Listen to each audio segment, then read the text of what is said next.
Hello दोस्तों, तो स्वागत है आप सभी का मेरे चैनल वेंजर वर्ल्ड ऑफ लव फंक्शन पर।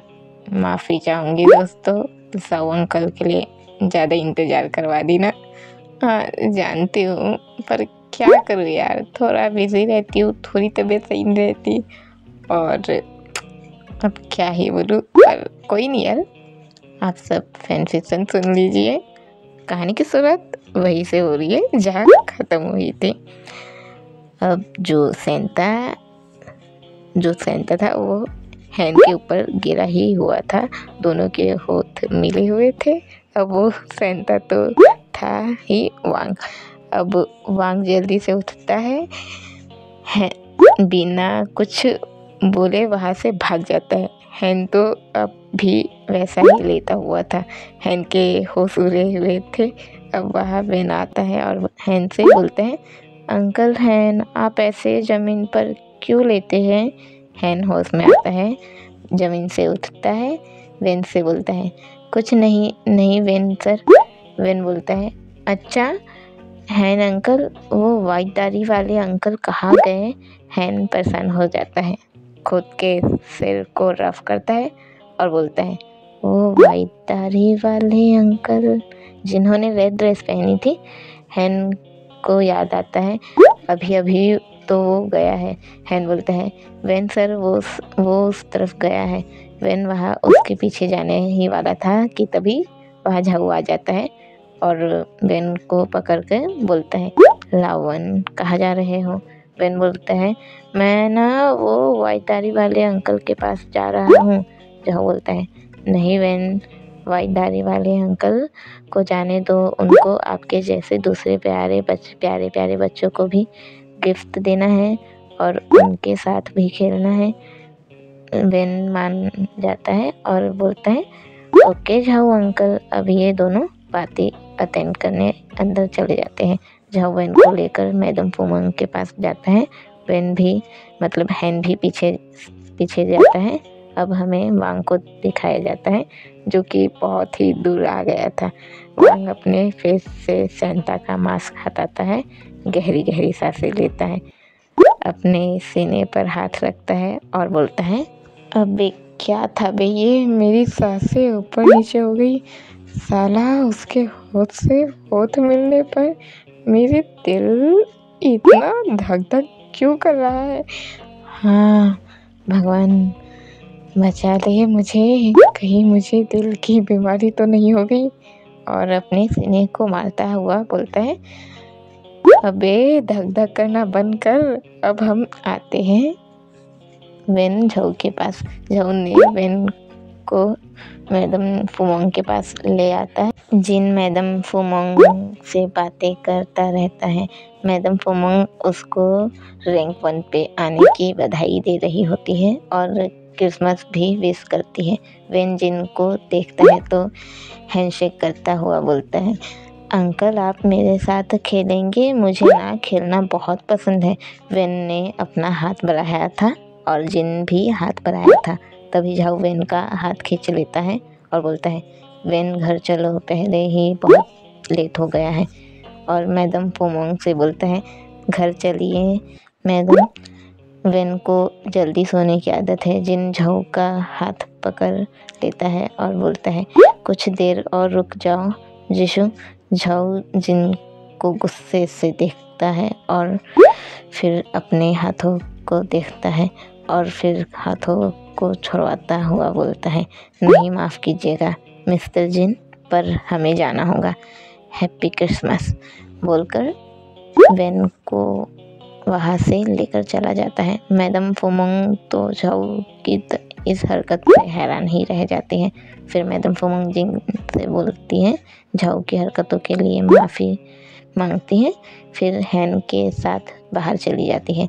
जिन वही खड़ा मुस्कुराता रहता है। अब जिन मुस्कुराता हुआ ही याद करता है जब झाऊ जिन के घर आया था। झाऊ ने सीधे ही जिन का कॉलर ही पकड़ लिया था। झाऊ जिन को पकड़ कर बोलता है, जिन तुमने ये क्यों किया? तुमने ऐसा क्यों किया? आखिर वेन ने तुम्हारा क्या बिगाड़ा था? आखिर क्यों तुमने उसे डॉक्टर के जरिए गलत मेडिसिन दी? जिन बोलता है, गलत मेडिसिन जिशु, ये तुम क्या कह रहे हो? मैंने तो ऐसा कुछ नहीं किया। झाऊ बोलता है, जिन झूठ मत बोलो, तुमने ही किया। अब तक वेन ठीक नहीं हुआ है। वो अभी भी एक 5 साल का बच्चा बना हुआ है। जिन एक डेविल स्माइल करता है और बोलता है, तो उस लालच खोर डॉक्टर ने तुम्हें बता दिया। उसे मैंने कहा ही था कि वो इस बारे में कभी किसी को ना बताए, और मैं उसके बैंक को फुल कर ही रहा था। पर चलो कोई ना, तुम्हें ही तो पता चला है ना, तुम क्या ही बिगाड़ लोगे मेरा। झाऊ जिन को एक पंच देता है। जिन थोड़ा गिर जाता है। जिन के होठों से हल्का सा खून आता है। जिन खून को अपने अंगूठे से साफ करता है, फिर झाऊ की तरफ देखता है और डेविल स्माइल करता हुआ बोलता है, ओ मेरे छोटे भाई झाऊ जिशु, तुम्हें बस इतना पता चला कि मेरी वजह से वो वेन के सिंह, जिसे मैंने गलत मेडिसिन दिलवाई और वो अब तक ठीक नहीं हो पाया, तो तुम्हें इतना गुस्सा आ गया। पर क्या होगा अगर तुम्हें पता चले कि उसके हॉस्पिटल पहुंचने का कारण भी मैं ही था। झाऊ हो और भी गुस्सा में आ जाता है। एक और पंच जिन को मारता है। फिर से जिन की कॉलर पकड़ लेता है, उसे अपने फेस के करीब खींचता है और बोलता है, आखिर क्यों जिन, तुमने ऐसा क्यों किया? क्यों? आखिर वेन ने तुम्हारा क्या बिगाड़ा था? जिन झाऊ को खुद से दूर धकेलता है और चिल्ला के बोलता है, क्या बिगाड़ा? उसने मेरा क्या बिगाड़ा? मैं इतने सालों से रैंक 1 की पोजीशन पर आ रहा था और वो कल का आया लड़का मुझसे अच्छी पोजीशन दे रहा था, पर मुझसे अच्छी परफॉर्मेंस दे रहा था। जो दिल से मेरे हाथ लगने चाहिए थे, वो उस कल के आए लड़के के हाथ आ रहे थे। मेरी रैंक 1 की पोजीशन वो उस कल के आए यंग लड़के को मिल गई थी। तुम्हें क्या लगता है मैं अपनी पोजीशन इतनी आसानी से जाने देता? कभी नहीं। इसीलिए मैंने उसकी कार के ब्रेक फेल करवा दी, जिससे उसका एक्सीडेंट हो जाए और वो जो दिल के लिए जा रहा था वो उसे ना मिले और मुझे मिल जाए। पर मुझे ये नहीं पता था कि वेन अपने मॉम डैड और अंकल के साथ जा रहा था। वेन कार चला रहा था। मुझे ये बात अच्छे से ये पता थी कि वेन ही ड्राइव करता है, पर उसी टाइम पर सामने एक वाइट कार आ गई और एक्सीडेंट हो गया। वेन के मम्मी पापा चाचा सब खत्म हो गए और वेन की याद पास चली गई। मुझे भी वो दिल मिल गई। मुझे पता चला वेन ने अपनी याद खो दी, पर वेन की कार की टक्कर जिस वाइट कार से हुई थी उसमें अंकल आंटी थे। अब जिन अपना सिर नीचे कर देता है, झाऊ से माफ़ी मांगता है हुआ बोलता है, मुझे माफ़ कर देना जिशु। वेन को बर्बाद करने के जुनून में मैंने तुम्हारी भी लाइफ ख़राब कर दी। उस वाइट कार में अंकल आंटी थे, तुम्हारे मम्मी पापा। मुझे नहीं पता था ये सब हो जाएगा, मुझे माफ़ करना। झाऊ जैसे ही सुनता है कि जिन की वजह से ही वेन ने अपनी फैमिली खो दी और उस कार एक्सीडेंट में झाऊ की भी फैमिली ख़त्म हो गई, झाऊ की आंखों से आंसू बहते हैं। झाऊ खुद कुछ भी बोलने की हालत में नहीं होता, पर तभी जिन बोलता है, लेकिन हाँ, वेन को बर्बाद करके मुझे बहुत सुकून मिला। आखिर मेरी रैंक 1 की पोजीशन जो मुझे वापस मिल गई। झाऊ तो ये सब सुन के हैरान ही रह जाता है कि वो क्या करे। झाऊ का दिमाग ही काम नहीं करता और जिन वैसा ही खड़ा रहता है। अब हम आते हैं उसी टाइम पर जब जिन ये सब याद कर रहा था। अब जिन मन ही मन बोलता है, यीशु, भले ही तुम्हें ये पता है कि वेन की इस हालत का जिम्मेदार मैं हूँ, पर तुम्हारे पास प्रूफ कहाँ है? तुम चाहकर भी ये साबित कर कभी नहीं कर पाऊंगी कि वेन की इस हालत का जिम्मेदार मैं हूँ, ऐसा जिन अपने मन में सोचता हुआ मुस्कुराता ही रहता है। अब सीन शिफ्ट होता है फोमोंग मैडम के घर पर। फोमोंग मैडम घर पहुंच गई होती है। हैन हिंग अपने घर चला जाता है। अब मैडम फोमोंग झाऊ से बोलती है, ये कैसी हरकत थी झाऊ, तुमने मिस्टर जिन से ऐसे बात क्यों की। झाऊ इस जवाब नहीं देता और वो ऐसे ही खड़ा रहता है। वेन झाऊ के पास ही खड़ा रहता है। मैडम फोमोंग बोलती है, मुझे जवाब दो झाऊ, तुमने आखिर मिस्टर जिन से ऐसी बातें क्यों की, आखिर तुम उन पर ऐसे गुस्सा क्यों हुई कर रहे थे। झाऊ बोलता है, क्योंकि उसकी वजह से मैंने अपने माता पिता को खोया था। ये वो था जिसकी वजह से आज वेन की हालत ऐसी है। मैडम फोमोंग शॉक हो जाती है और बोलती है, क्या मतलब है तुम्हारा झाऊ, ऐसा कैसे हो सकता है, वो शुरू से ही इतना अच्छे से है, तुम उन्हें ऐसा कैसे कह सकते हो। झाऊ बोलता है, मैं सच कह रहा हूँ मैम, आपको यकीन नहीं है ना, ठीक है आप मेरे साथ उसी हॉस्पिटल में चलिए जहाँ वेन का ट्रीटमेंट चल रहा था।